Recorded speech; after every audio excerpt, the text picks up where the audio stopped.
How to change TikTok email and password. Hi everyone, in this following tutorial I'm going to show you how you can change your TikTok email and password. So in order to change your TikTok email and password, first thing first, you'll have to go ahead and open up your TikTok application. Now once you open up your TikTok application, this is how the interface is going to look like.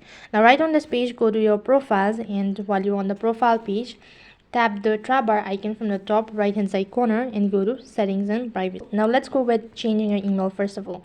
So for that, you need to go ahead and tap on account. After that, go to account info, and from here you need to go to email.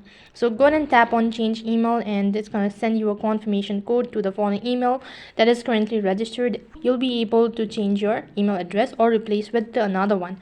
As soon as you're done replacing your email address, and now begin with changing your password.